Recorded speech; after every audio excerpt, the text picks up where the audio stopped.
Hi guys, getting ready to do the read aloud. I will read a couple of pages today. I may finish. We're kind of close to the end. We'll see. Maybe tomorrow. We'll see how far I get. Hope everyone had a good day. Hope everything was really clear in your assignments and that you understood what to do. We'll go ahead and we'll have our check-in again tomorrow morning at 10:30. Again, just a reminder, if you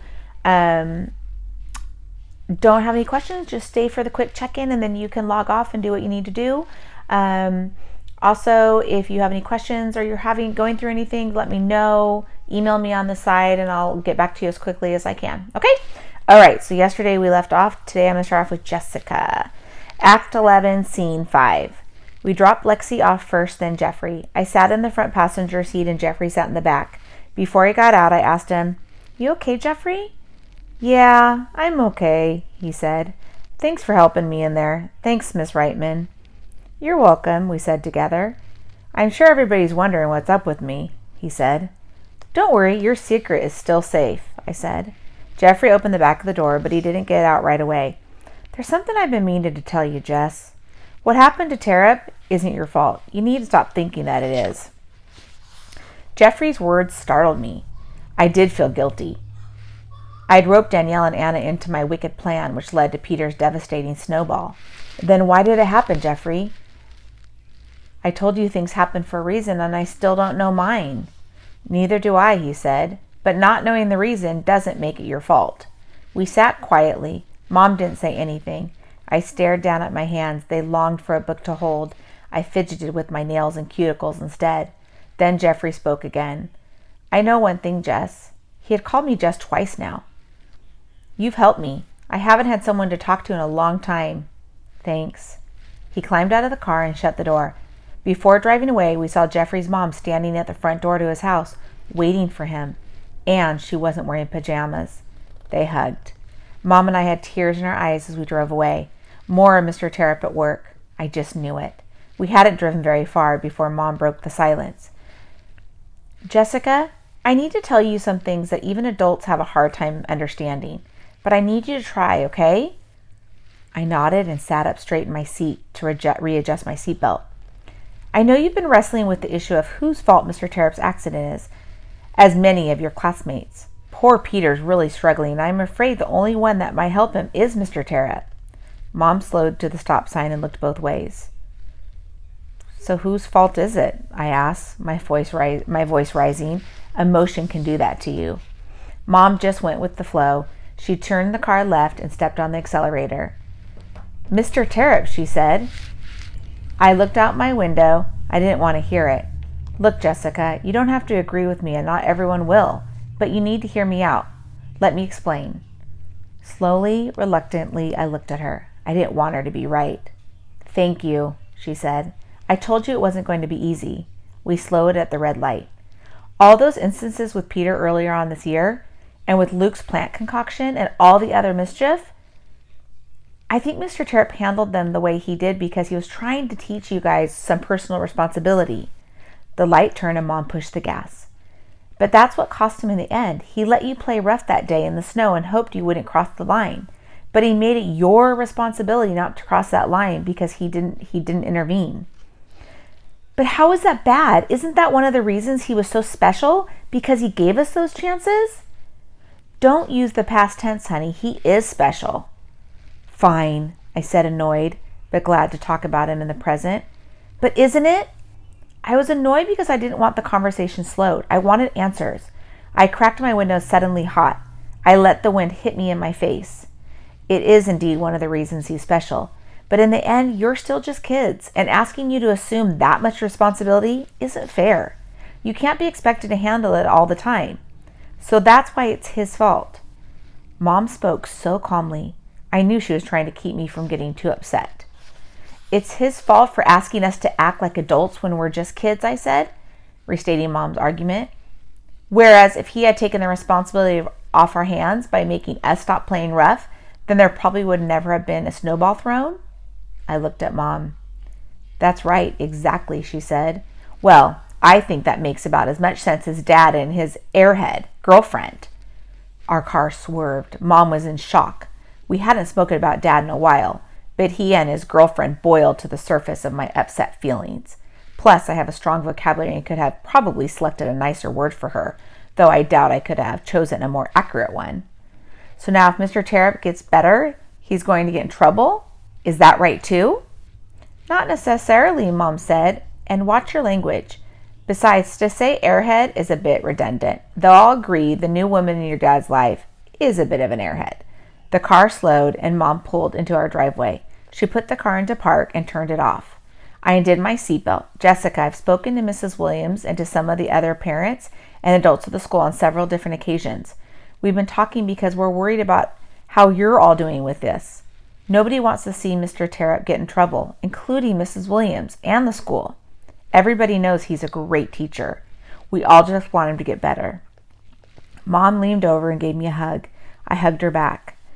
You know, Terry told me the other day that Anna asked her if their situation is her fault. Anna's fault, I said. Of course it isn't. Exactly, Mom said, and I hope you know what happened between your father and me is not your fault either. I needed to hear that. I hugged her again, but I didn't say anything because talking would have made me cry. And Mom was quiet too. I think for the same reason. Quiet love filled our car. June. Okay, so we're going into the next month. Jessica, final act, scene 1. Welcome to the last day of school, where there's music and movies and games, singing and laughing and smiles all around, cakes and cookies and fun for everyone. At least this is what the last day of school is supposed to encompass. Ours didn't. Crying wasn't anything I had ever experienced on any other last day of school, but crying was what I felt like doing, and I know I wasn't the only one. We had held tremendous hope for our teacher to be with us by the end of the school year, but he wasn't. I keep wondering about Mr. Terrupt. I don't know. I thought a lot about it since the day in the waiting room. Everyone likes Mr. Terrupt, but no one is that close to him, except for Miss Newberry. But even she hopes to get closer. Part of me thinks that it's not just him they're all concerned about, but us too, because they knew we're the ones who are really close to him. But how can I even say that or think that when I don't truly know him? Maybe it's because it doesn't matter how well we know him. We love him. I haven't talked to anyone else about this, not even my mom. I want to, but what's the point? He's not here. Mr. Terrupt didn't make it. I went to see Teach last week. Oh, I'm sorry. This is Alexia. I went to see Teach last week, and the nurses said they were doing something and that I had to come back. I was mad, but I didn't really think anything was up. Now I'm beginning to wonder if maybe something's going on. Mrs. Williams and Miss Newberry are definitely acting strange. Like Mrs. Williams is way too perky, humming to herself and talking with silent nods to Miss Newberry, who's been poking her head into our room one too many times today. I'm beginning to wonder if Teach woke up. And they've been keeping it a secret so they can surprise us. I'm telling you, something's up. Danielle, dear God, I don't want to be mad at you, but I am. You haven't listened to my prayers. If you had, Mr. Terrupt would be here. We need him. Why didn't you give him back to us? Anna, Mrs. Williams makes me mad. Our whole class is feeling terrible except for her. She seems happy walking around with that bounce in her step.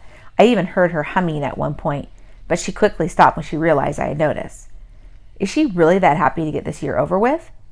Then the thought hit me. Does she know something that we don't? Luke, no, Mr. Terrupt. Suddenly things changed drastically for me. I kept believing that he was badly hurt and would recover. But now that the year is over, the thought of him not making it seems really sad. I'm scared. Jeffrey, I don't know what's going on with Mrs. Williams, but I want to punch her. This is the worst day of the year, and I see her wink at Anna. What's the matter with you? I want to scream at her. I don't care if she's the principal. In case you didn't notice, Mr. Terrupt's going to die. I want to yell at her, but I keep all my anger inside. Don't you dare wink at me, lady. Jessica, final act, scene 2. All day long I fought back tears, and now tears streamed down my face. I couldn't believe it. Mr. Terrupt made it. He was here. He was okay. We rushed out of our seats, our bodies pressed together in a giant class hug. I missed you, he said. We missed you too, we shouted. I love you guys, he said, bending down to our level. He looked at each one of us and hugged us one by one. He hugged me. I love you, Mr. Terrupt, I said. The words danced out of my mouth. I love you too, Jessica. We hugged some more, and then Mr. Terrupt spotted Peter. Peter hadn't been part of the hug. He was still sitting in his seat, probably too scared to move, too frightened to think what Mr. Terrupt might do or say to him. Mr. Terrupt stood up and walked over to Peter. We watched, and he taught us, like he did every day. We were with him. He showed us how to forgive.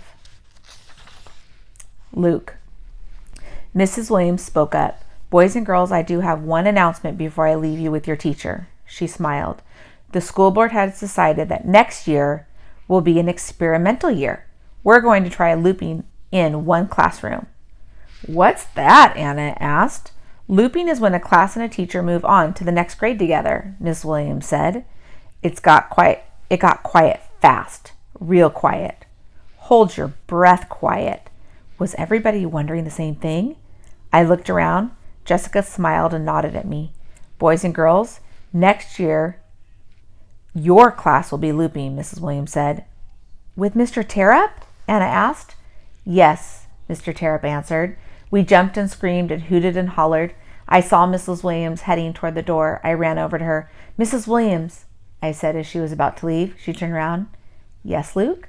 Thank you, I said. Then I felt a sudden quietness behind me. The rest of my class stopped and took notice of Mrs. Williams. Thank you, Mrs. Williams, voices called. She looked at Mr. Terrupt. I was close enough to hear her say, There's magic in this room with you here, Mr. Terrupt. Magic. She hugged him and left. Okay, and I'm going to go ahead and finish the rest of that tomorrow. And then Monday, Friday, sorry, I thought tomorrow was Friday, we will start a new book. So I'm going to show you a couple different options tomorrow, and you guys are going to vote on Friday which book you want to start Monday. And I will go ahead and do that for you. Okay, bye, you guys. Have a good night.